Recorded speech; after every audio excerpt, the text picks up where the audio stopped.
إن الحمد لله نحمده ونستعينه ونستهديه ونستنصره أشهد أن لا إله إلا الله وحده لا شريك له وأشهد أن محمدا عبده ورسوله وبعد تفضل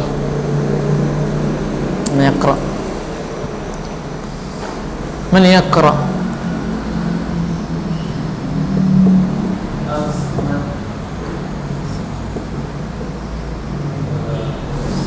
ها اقرأ يا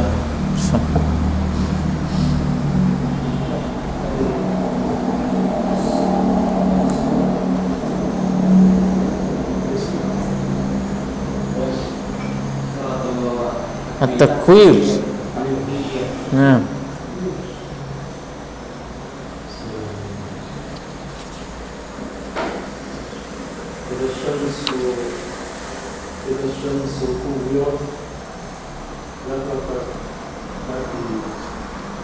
اقرأ الآية الآية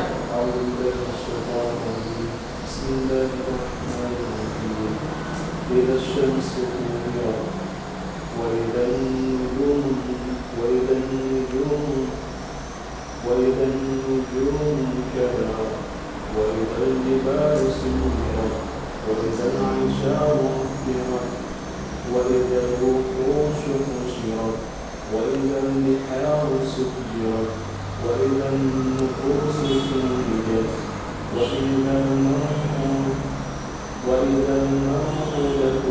موءودة وإذا الموءودة سئلت بأي ذنب قتلت وإذا الصحف نشرت وإذا السماء كشطت وإذا الجحيم سعرت وإذا الجنة أزلفت.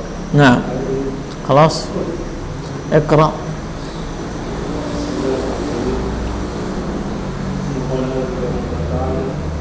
إذا الشمس كورت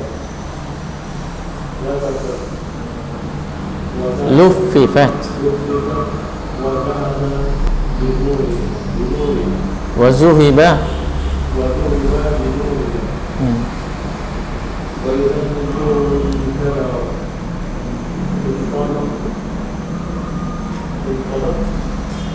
انكدرت انقضت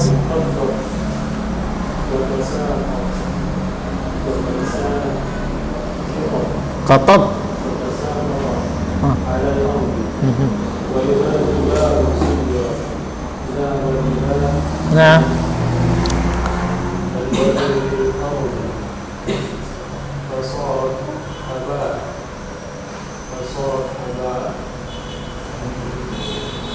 منبثا وإذا العشار النار الهواء مطلت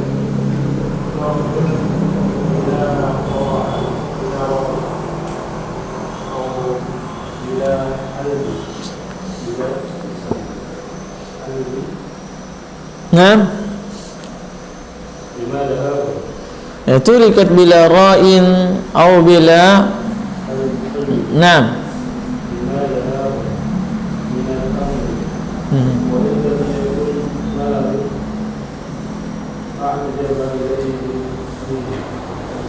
وإذا الوحوش حشرت جمعت بعد البحث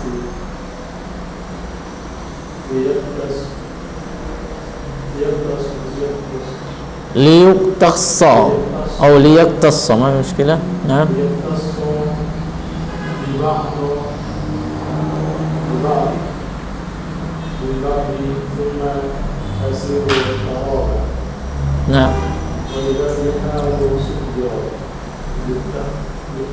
للتخفيف والتشريف أو قتلت أو وكدت فصارت نار. نعم خلاص. بسم الله الحمد لله.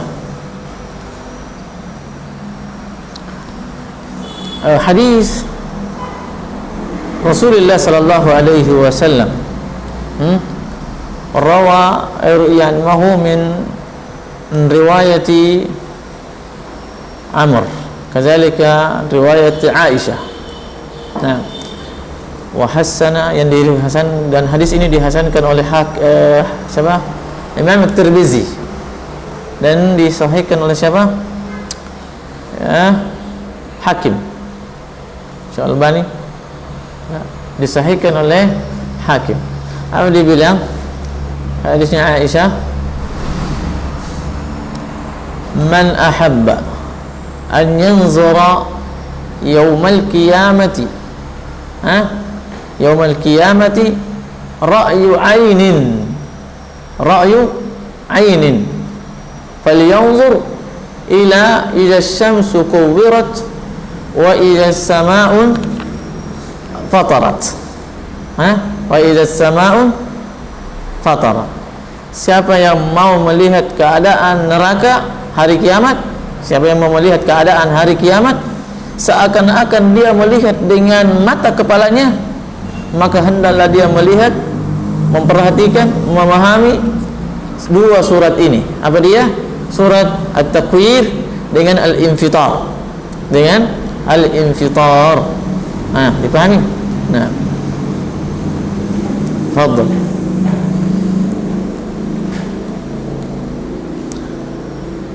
Bismillahirrahmanirrahim. Idza syamsu kuwirat. Nah, tatkala matahari kuwirat, luffifat. Apa luffifat? Ada luffifat. Ada matahari, ini matahari. Begini. Luffifat begini. Luffifat atau kalimatnya apa? Ini penafsiran pertama yang disebutkan di sini. Luffifat ini kain. Dipakai apa? Luffifat biasa ada orang pakai surban. Pakai surban begitu, luffifat digulung begitu. Ini namanya luffifat. Dipahami tak? Itu penafsiran pertama. Kemudian apa? Penafsiran kedua, luffifat yani zahaba dawuha. Apabila matahari hilang cahaya. Hilang apanya? Sinarnya. Kemudian ketiga adalah apabila matahari dilipat begitu. Lipat. Tuwiyat. Dipahami? Apabila semua tadi kalimatnya itu terkumpul dalam satu makna bahwa hilang cahayanya. Apa dia bilang? Idza syamsu kuwirat luffifat. Kemudian tuwiyat. Kemudian zuhiba cahayanya. Kemudian terakhir apa dia? Sakata. Apabila matahari jatuh, ada matahari, ada cahaya di atas, hilang? Tidak ada. Dipahami? Berapa penafsiran? Satu, dililit. Kemudian yang kedua, dilipat. Yang ketiga, hilangkan cahayanya. Yang keempat adalah jatuh. Jatuh.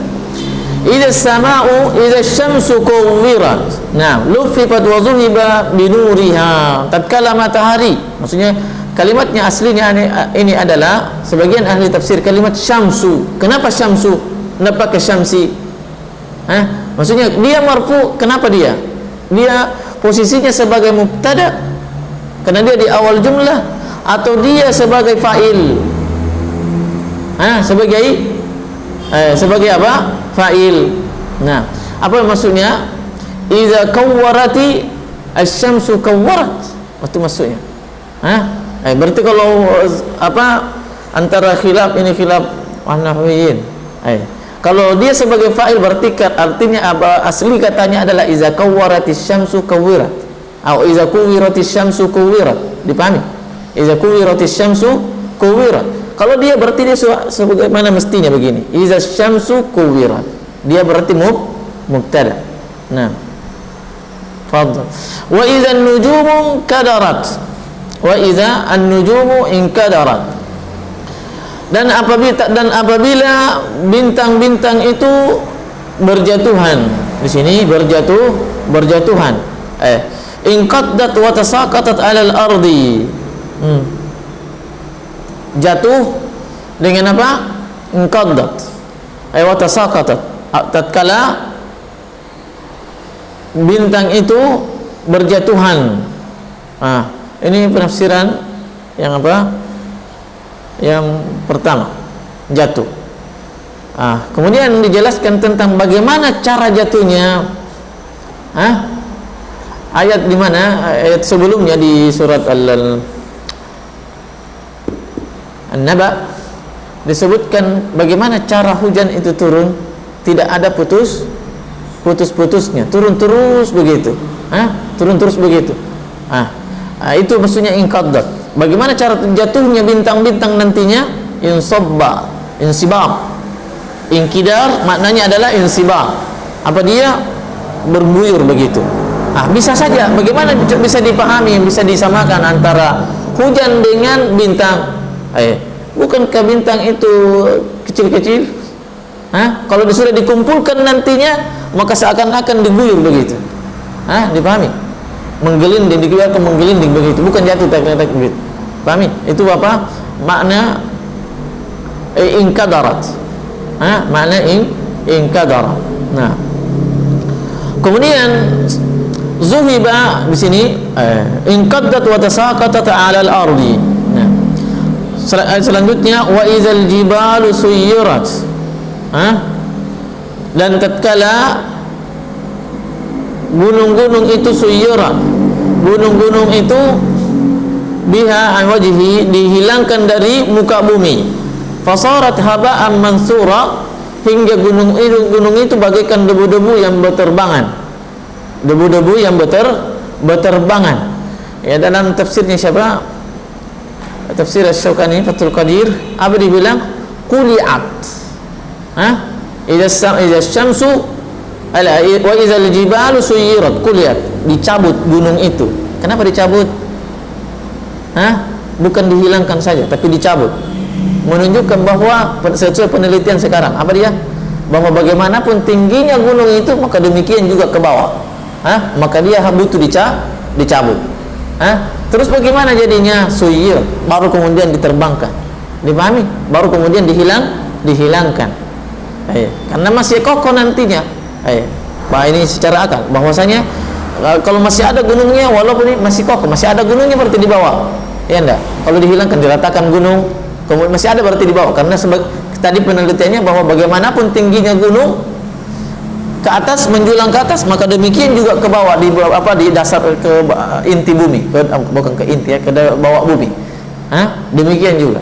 Yang kemudian Muqatil menafsirkan bahwa wa izal jibalu suyirat, dan tatkala gunung-gunung itu dihancurkan dan dikembalikan bumi bagaikan seperti semula. Bagaimana dia? Tanpa gunung, tanpa ada lembah, tanpa ada gunung. Dipahami? Tanpa ada lembah, tanpa ada gunung. Ya, maksudnya gampang sekali goyang. Bumi itu di awal kali diciptakan, sebagaimana siapa? Muqatil, yang pernah saya sebutkan bahwa awal kali diciptakan bumi itu tidak pakai gunung, tidak ada gunungnya. Kemudian goyang, di mana-mana goyang gunung itu. Maka Allah pun menancapkan gunung-gunung tersebut sebagai pasak bumi, penenang bumi. Maka jadilah kita berada di atas kenikmatan, tenang beribadah, tenang dalam bekerja, tenang dalam tidur dan seterusnya. Maka akan datang suatu saat nanti di mana keadaan akhir sama dengan keadaannya semula. Dipahami? Di mana keadaan akhir dunia ini, bumi ini sama dengan keadaannya semula. Apa dia? Ittirab, goyang. Goyang. Nah, wa idzal jibalu suyirat, tatkala bumi itu dihilangkan di atas bumi, sehingga gunung-gunung itu bagaikan debu-debu berterbangan. Nanti akan kita dapati mungkin bagaimana penafsiran para ulama tentang hari kiamat nanti, bagaimana dia diangkat baru ditabrakkan di atas. Dipahami? Diangkat baru ditabrakkan di atas. Apa dia? Hancur lebur. Maka disitulah suyirat, annahu haba'an mansura, bagaikan debu-debu yang berterbangan. Dibom saja begitu, kita lihat hancur lebur. Maka demikianlah keadaannya nanti tatkala hari kiamat itu datang. Nah, wa idzal jibalu suyirat wa idzal 'isharu 'uttilat. Nah, wa idzal 'isharu 'uttilat. Nah, dan apabila onta-onta yang hamil itu utilat, ditinggalkan, ditinggalkan. Disebutkan isyar, apa unta itu disebutkan isyar, di antara namanya adalah isyar. Ini jamak, bentuk tunggalnya adalah apa? Usyara. Usyara. Sekarang isyar jamak. Kenapa disebut isyar? Isyar. Kenapa disebut isyar? Dari kata asyara. Dari kata asyara. Maksudnya lama kandungannya onta-onta tersebut tadi sudah mencapai 10 bulan. 10 ontanya sudah hamil dengan waktu sudah apa? Lama kandungannya sudah 10 bulan. Tidak lama lagi itu melahirkan. Tidak lama lagi melahirkan. Para ulama, sebagian ahli tafsir menyebutkan bahwa onta itu kalau sudah sampai 10 bulan apanya, masa kehamilannya sampai melahirkan itu disebut isyar atau isyar. Dipahami? Sampai melahirkan, dari 10 bulan sampai dia melahirkan disebut isyar. Dan ini adalah barang yang paling dimana pemiliknya betul-betul perhatian dengan baik-baik. Karena ini unta mahal ini. Sebagaimana yang hadis yang pernah kita baca apa dia? La an yahdiyallahu bika rajulan khairul laka min humurin na'am. Khairul laka min humurin na'am. Apa kendaraan terbaik, harta terbaik di zaman itu adalah apa? Adalah unta. Adalah unta. Apalagi ini sudah mau melahirkan ini. Aku kembang, harganya unta ratusan juta mungkin. Ratusan juta mungkin harganya. Nah, maka pada saat itulah tatkala datang hari kiamat, bagaimanapun berharganya unta ini, namun turikat, ditinggalkan sama pemiliknya. Utilat turikat bila ra'in, dia ditinggalkan tanpa orang yang mengembalanya, tanpa ada yang mengembalakan. Au bila halabin lima dahahum minal amri, atau dia tidak diperhatikan lagi susunya nanti dan seterusnya. Kan kalau melahirkan ada susunya, ada anaknya. Susu unta diminum, kencingnya saja diminum, apalagi susunya. Kencing unta saja diminum. Untuk keutamaannya unta. Walam yakum malun a'jabu ilaihim minha. Yang pada saat itu orang yang ini bukan hanya bicara dulu, ini bukan hanya wa izal isyaru utilat. Maksudnya dulu saat kita ini, zaman kita sekarang, kendaraan yang paling mewah bukan lagi onta, mungkin Mercedes, mungkin BMW dan seterusnya. Tapi akan datang suatu zaman nanti juga seperti semula, di mana kendaraan lagi hilang, tidak ada. Makanya dia ada sebuah hadis tentang peperangan nanti yang akan terjadi antara kaum muslimin dengan orang kufar. Bagaimana dia dilakukan dengan seperti dulu, bukan lagi pakai senapan, senjata dan seterusnya, enggak, tapi dilakukan seperti dulu. Kendaraan pun akan hilang, kendaraan pun akan rusak. Namanya kendaraan ada batasannya, buatan manusia, ada habisnya. Sekarang tambang-tambang mulai berkurang. Tambang-tambang mulai berkurang. Maka ini berarti dulu dengan yang akan datang dekat-dekat dengan hari kiamat. Bisa jadi makna kalimat ini, atau bahkan saat ini. Bahkan saat ini. Apa dia? Bahwasanya yang paling terbaik, ternak terbaik adalah apa dia? Unta, mahal harganya. Tanya orang yang pergi haji. Nah, wa idzal isyaru uttilat, dan tatkala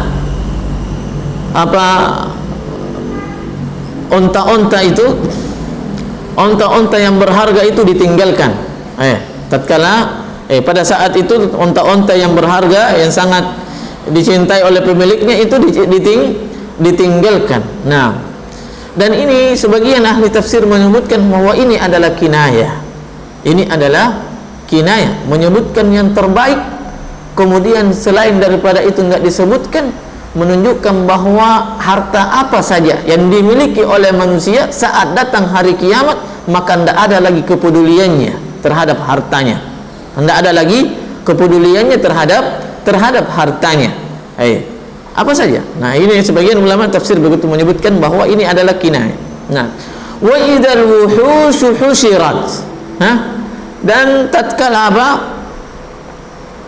Apa wuhush, wahsun, binatang buas itu. Sekarang binatang buas lari dari manusia, jauh dari manusia. Ya, kalau kita ketemu kita akan diterkam. Husyirat, tatkala binatang-binatang buas itu, sebagian ahli tafsir binatang buas di mana? Di lautan. Binatang buas ada di daratan. Sebagian ahli tafsir menyebutkan begitu. Binatang buas yang dimaksud di sini adalah yang di daratan. Sebagian adalah binatang buas yang ada di lautan. Nah, husyirat, intinya bahwa wuhus, mereka ini adalah binatang buas, mau dari daratan mau dari lautan. Dua-duanya adalah binatang buas yang menjauh saat ini, dan saat manusia di mana diturunkan ayat ini, saat itu juga jauh dari manusia, saat ini juga jauh dari manusia. Tapi akan datang suatu masa di mana semua binatang buas itu dikumpulkan. Wa idzal wuhushu husyirat. Nah, kata beliau di sini jumi'at ba'dal ba'si. Kata beliau, ini penafsirannya bahwa husyirat di sini adalah hari kiamat. Adalah hari kiamat. Nah, liyuqtassa li ba'din min ba'd. Dikumpulkan dalam rangka apa itu? Dalam rangka qisas, yang saling menzalimi temannya, atau menzalimi manusia. Kalau sama mereka saja begitu. Kan banyak ada yang gigit manusia. Itu dikisas itu. Kemudian apa lagi manusia? Manusia dengan binatang. Kan dikisas juga itu. Binatang dengan binatang, kan dapat kisas. Maka mereka dikumpulkan untuk kisas antara mereka. Antara mereka. Wa idzal wuhushu husyirat. Tatkala binatang buas itu dikumpulkan di mana? Di hari kiamat. Di hari kiamat. Penafsiran yang lain tidak di dunia. Wa idzal wuhushu husyirat. Karena ini bicara tentang dunia nih. Apa dunia? Masih dunia. Hari kiamat itu terjadi di mana? Di akhirat atau di dunia?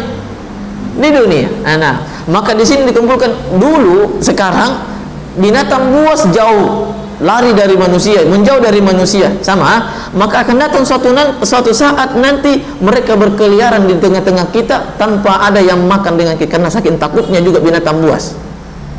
Saking takutnya binatang buas, dia berkeliaran juga sama dengan manusia, berkeliaran, ketakutan lari. Ketakutan lari, sehingga mereka mencari tempat yang aman.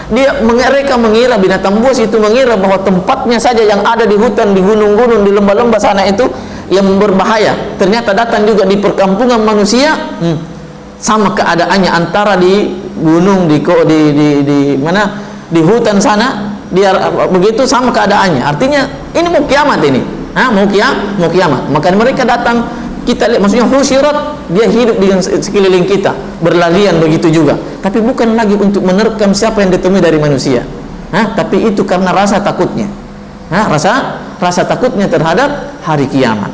Berarti hari kiamat itu diyakini juga oleh binatang. Diyakini oleh binatang. Masa manusia tidak meyakininya hari kiamat? Nah, dipahami? Itu apa? Wa idzal wuhushu husyirat. Tatkala binatang buas itu dikumpulkan. Nah, dikumpulkan di mana ini? Di dunia ataupun di akhirat. Di dunia atau di akhirat. Kalau di dunia berarti dia untuk qisas di padang mahsyar. Kalau di dunia berarti mereka berkumpul dengan sendirinya karena rasa takutnya terhadap hari kiamat. Karena rasa takutnya hari kiamat, mereka berkumpul, maksudnya dibahasakan berkumpul karena mereka mencari keamanan di mana manusia itu juga berlarian. Di mana manusia itu juga berlarian. Nah, wa idzal wuhushu husyirat wa idzal biharu sujirat. Di sini sujirat. Pahami? Qiraah siapa ini? Amr. Qiraahnya Amr ibn al-Ala. Qiraahnya Amr ibn al-Ala. Wa idzal biharu sujirat bitakhfif wa tasydid, sama maknanya. Bitakhfif, tanpa tasdid, dengan apa? Maka sama saja. Nah, apa dia? Sujirat, dinyalakan. Sebagian ahli tafsir menafsirkan sujirat yakni malaat, muliat, artinya penuh. Penuh. Sebagai makna ahli tafsir memaknai bahwa sujirat artinya penuh. Apa dia? Bagaimana bisa penuh? Bagaimana bisa penuh? Menyatu Maka sebagian ahli tafsir juga menyebutkan bahwa wa idzal biharu sujirat, tatkala manusia lautan itu sujirat, disatukan. Bagaimana caranya disatukan? Artinya lautan itu menjadi satu semuanya, menjadi laut. Bumi ini akan jadi lautan. Kemudian apa lagi? Sujirat di sini maknanya api. Berarti lautan nanti berubah menjadi lautan api, bukan lagi lautan air. Lautan air. Kemudian apa? Sebagian ahli tafsir juga menyebutkan bahwa sujirat di sini bergabungnya antara air yang asin dengan air yang tawar. Antara air yang tawar dengan air yang asin bergabung. Jadilah penuh. Kalau bergabung berarti penuh. Sepertikan saja tsunami, bergabung sama air asin dengan air tawar. Makanya maknanya berarti di sini wa idzal biharu sujirat, dan tatkala air lautan, air yang asin itu bercampur dengan air tawar, itu berarti sudah kiamat, itu sudah mau kiamat. Sudah mau kiamat. Nah, wa idzan nufusu zuwijat, wa idza an-nufusu zuwijat, dan tatkala jiwa-jiwa itu dipasangkan. Siapa itu dipasangkan? Apa di sini sebutkan? Qurinat bi ajsadiha. Qurinat bi ajsadiha. Maksudnya apa? Ruh-ruh itu sudah dikembalikan lagi ke jasad mereka. Ini beliau ambil penafsiran ini. Dipahami? Tatkala ruh-ruh dikembalikan ke tubuh mereka, ke jasad-jasad mereka. Itu maksudnya. Nufus berarti ruh maknanya. Nah, man yaqra? Wa idzal biharu wa idzan nufusu wa idzal nufusu zuwijat durinat bi ajsadiha wa idzal mawqudatu al-jariyatu tudfan hayyatan khawf al-'ari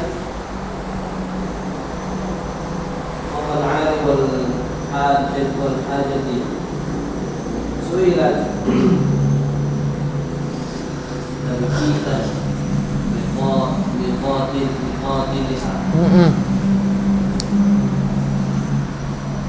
بأي ذنب قتلت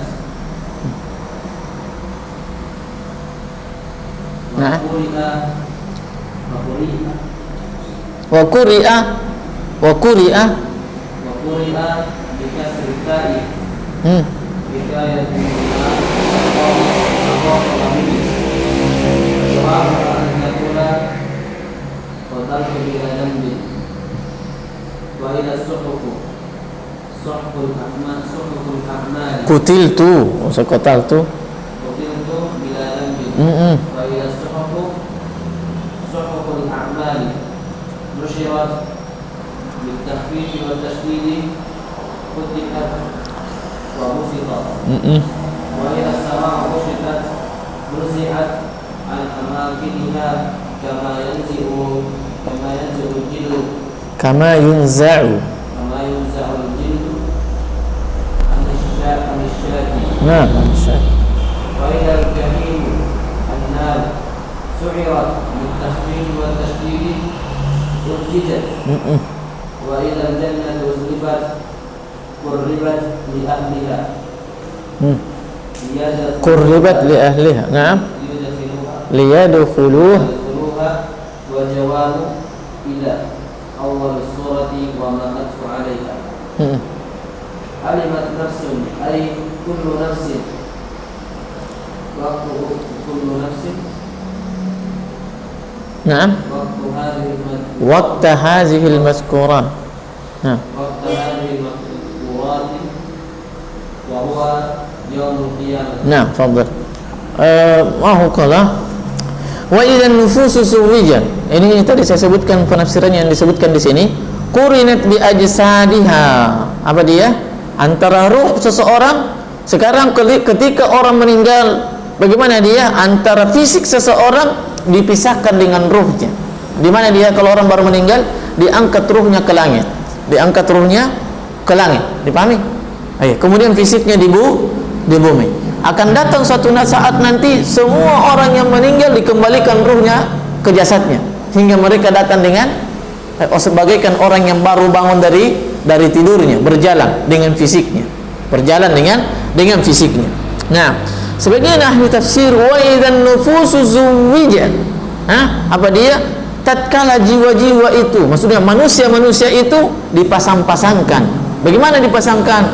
Orang mukmin dengan orang mukmin, orang kafir dengan orang kafir, sama-sama. Dipahami? Perhatikan ini. Orang soleh sama-sama orang soleh, orang kafir sama-sama orang kafir, orang munafik sama-sama orang munafik. Dipahami? Itu pada saat itu dipasang-pasangkan. Sebagian ulama menafsirkan bahwa zuwijat di sini tatkala jiwa-jiwa itu dipasang-pasangkan dengan siapa? Laki-laki orang mukmin dipasangkan dengan bidadari. Kemudian orang-orang kafir dipasangkan dengan siapa? Syaitan. Tidak ada bidadarinya mereka, syaitan. Mereka dipasangkan dengan syaitan. Pahami sampai sini? Kemudian berikutnya, wa idzan nufusu zuwijat adalah tatkala orang yang diikutin, yang menasihati. Ini penafsirannya siapa? Ikrimah. Namanya siapa? Ikrimah. Apa dia? Tatkala tadi orang soleh dan seterusnya. Kemudian apa? Tatkala jiwa itu dipasang-pasangkan antara yang diajar dengan mengajar, antara ustadz dengan yang diustazi, antara ustadz dengan yang diustazi, antara orang yang dicintai dengan orang yang mencintai. Itu dipasang-pasangkan, digabungkan oleh Allah Subhanahu wa taala supaya mereka apa? Dia ikutin. Kemudian penafsirannya juga lagi Ikrimah siapa? Antara yang semisal amalannya dengan temannya. Dipahami? Yang sama amalannya. Karena innat tuyura la taqa'u illa ala ashkaliha. Sesungguhnya burung-burung itu tidak akan bertengkar kecuali sama-sama dengan temannya yang semisal dengan dia. Tidak ada burung gereja atau burung puyuh pergi bertengkar sama burung apa? Burung gagak. Sama-sama. Kalau ada itu asing. Berarti itu adalah kejadian yang aneh, kejadian yang tidak seperti tabiatnya. Dipahami? Maka setiap orang punya apa? Punya kelompok. Sengaja atau tidak sengaja. Sengaja atau tidak sengaja. Kelompok, terkadang orang mencari komunitas. Komunitas apa dia? Yang sama dengan ininya, sama pola pikirnya, sama pemikirannya, sama amalannya, semua. Maka Allah nanti akan kumpulkan itu semua. Allah akan wa idzan nufusu zuwijat. Wa idzan nufusu zuwijat. Maka tentunya semua itu bukan sekedar dikumpulkan, tetapi apa tujuan kita berkumpul? Akan ditanya oleh Allah Subhanahu wa taala. Apa tujuan kita bergabung sebuah komunitas? Apa tujuan kita dalam beraktivitas dalam sebuah komunitas? Semuanya akan ditanya oleh Allah Subhanahu wa taala. Wa idzan nufusu zuwijat. Nah, orang kafir dengan orang kafir, amalannya kekufuran sama. Pakaiannya ustadz, enggak apa-apa pakaiannya ustadz.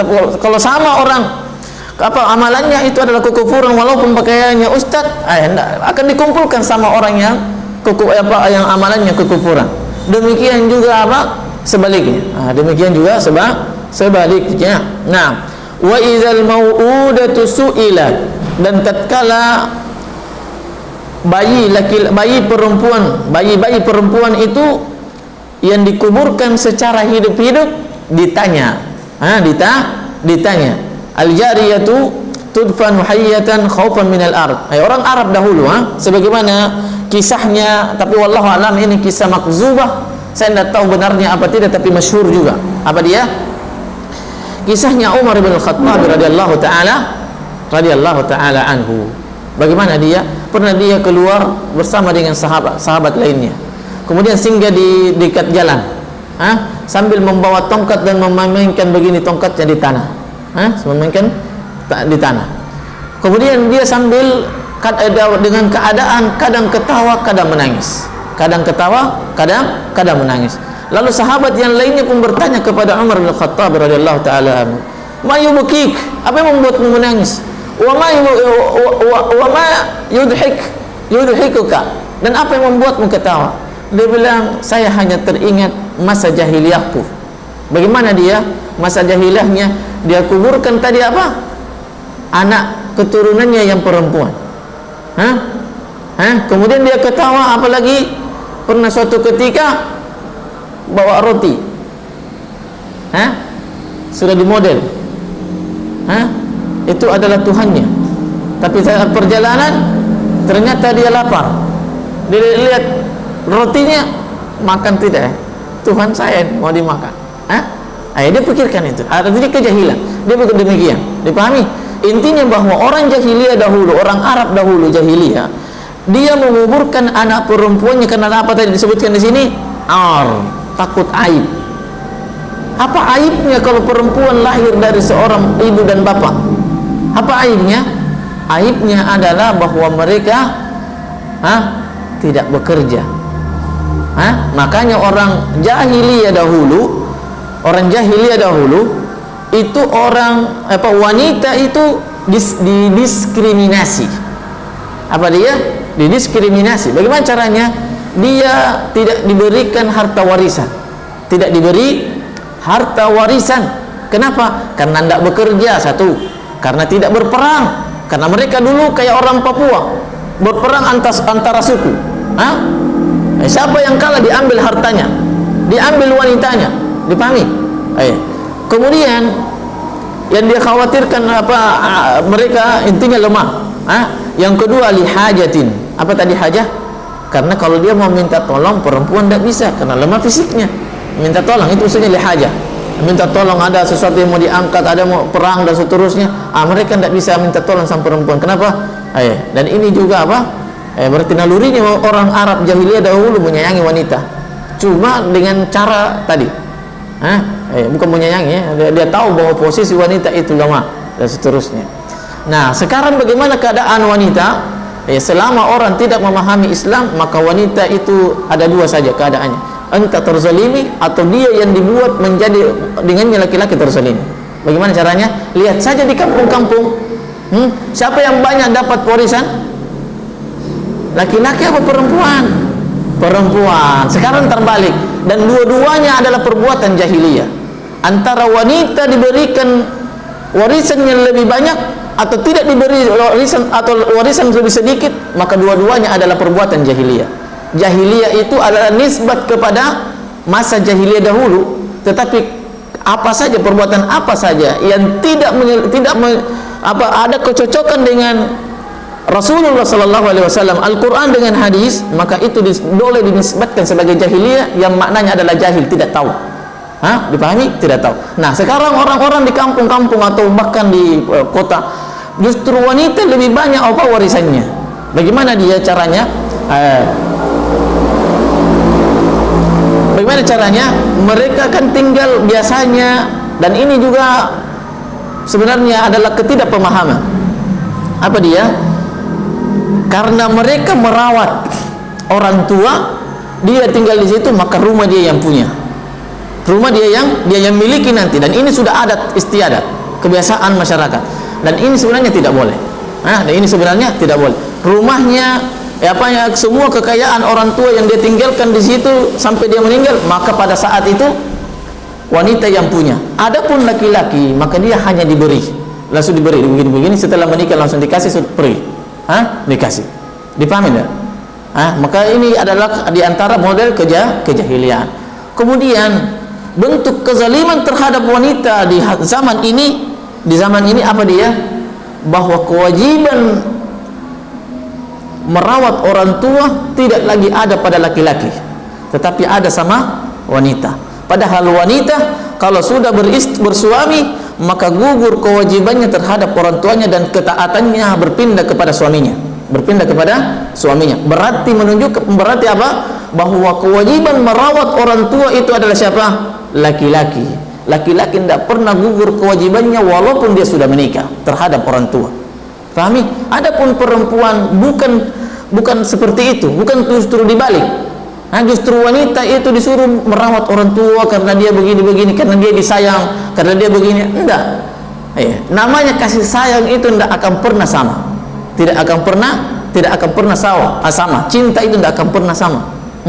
Walau harasta bimu'minin, wa in tahris apa kalimatnya tentang di dalam Al-Quran tentang orang yang poligami, walaupun kalian berusaha sekuat tenaga mencintai, berlaku adil di dalam hal cinta, maka kalian tidak akan sama. Kalian tidak akan sama, suami istri.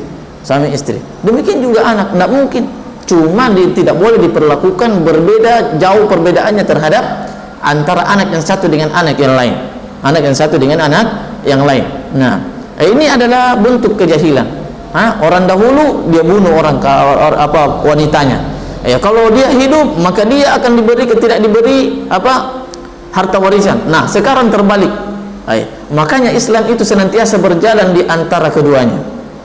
Di antara tadi kezaliman dengan tidak memberi dan juga diberikan lebih banyak. Itu tidak boleh sama sekali. Nah, dan cara pembagiannya juga demikian. Cara pembagiannya demikian juga tidak sesuai dengan syariat Allah Subhanahu wa ta'ala. Sekedar dibagi saja, ditentukan saja ini tanahnya di sana sekian hektar untuk anak saya namanya Muhammad. Ini yang di sana tidak dibagi berapa jumlahnya, tidak dibagi bagaimana cara Allah membagi. Maka ini juga bentuk kezaliman. Nah, dan seterusnya. Nah, tadi wa idza al-mau'udatu su'ilat. Nah, dipahami? Su'ilat.